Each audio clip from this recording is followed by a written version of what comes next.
మంత్రి కొండా సురేఖ మాజీ ఓఎస్డీ సుమంత్ వ్యవహారం సంచలనంగా మారింది.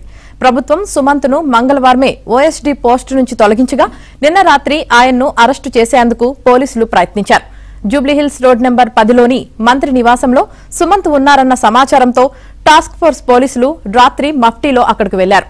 ఈ సమయంలో మంత్రి కొండా సురేఖ నివాసం వద్ద హైడ్రామా చోటు చేసుకుంది.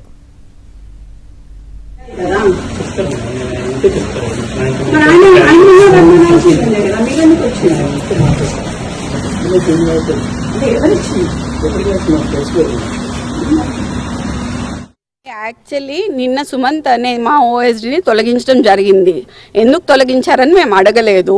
సో ఇప్పుడు యాక్చువల్లీ సాయంత్రము నిన్న రాత్రి 2 గంటలకి వాడిని తెల్లాపూర్లో వాళ్ళ హౌస్ ఉంది. హౌస్లో నైట్ టాస్క్ ఫోర్స్ ఆఫీసర్స్ ఎవరైతే ఉన్నారో వాళ్ళు లోపల కూర్చుని ఉన్నారు అని తెలిసింది. తర్వాత మార్నింగ్ వాడిని చేజ్ చేయడం జరిగింది. ఆఫీస్కి వెళ్తున్నప్పుడు చేజ్ చేయడం జరిగింది. ఆఫీస్కి వెళ్ళేటప్పుడు చేజ్ చేయడం జరిగినప్పుడు ఇంటికి వచ్చినాడు. ఇంటికి వచ్చి ఇక్కడ ఉన్నారు. తర్వాత వేం నరేందర్ రెడ్డి గారికి మా అమ్మ కాల్ చేయడం జరిగింది. అసలు ఏం జరిగింది, ఎందుకు అసలు సుమంత్ ఎందుకు మీరు అది చేస్తున్నారు అని చెప్పినప్పుడు వేం నరేందర్ రెడ్డి గారు ఏం చెప్పారు అంటే, ఉత్తమ్ కుమార్ రెడ్డి గారు మాకు ఒక కంప్లైంట్ అంటే ఐజీకి కాల్ చేశారు. ఐజీకి కాల్ చేస్తే ఏం చెప్పారు అంటే, ఉత్తమ్ కుమార్ రెడ్డి గారు రిటర్న్ కంప్లైంట్ ఇచ్చారు. ఏమని అంటే, టెక్ అండ్ సిమెంట్స్ వాళ్ళని ఎక్స్ట్రాషన్ ఒక పిస్టల్ పెట్టి ఎక్స్ట్రాషన్ పెట్టి సుమంత్ గారు ఏమంటారు బెదిరించిండు అని చెప్పి రాసినారు.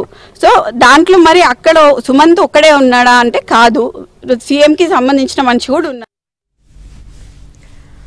కొండా సురేఖ నివాసానికి వచ్చిన టాస్క్ ఫోర్స్ పోలీసులతో కొండా సురేఖ కుమార్తె సుస్మిత వాగ్వాదానికి దిగారు. అయితే తన నియోజకవర్గం హుజూర్ నగర్ పరిధిలో ఉన్న డెక్కన్ సిమెంట్స్ కంపెనీ ప్రతినిధులను సుమంత్ రివాల్వర్తో బెదిరించారని మంత్రి ఉత్తమ్ సీఎంకు ఫిర్యాదు చేశారని, ఆ కారణంతోనే మాజీ ఓఎస్డీ అరెస్టుకు రంగం సిద్ధమైందనే ప్రచారం జరుగుతోంది.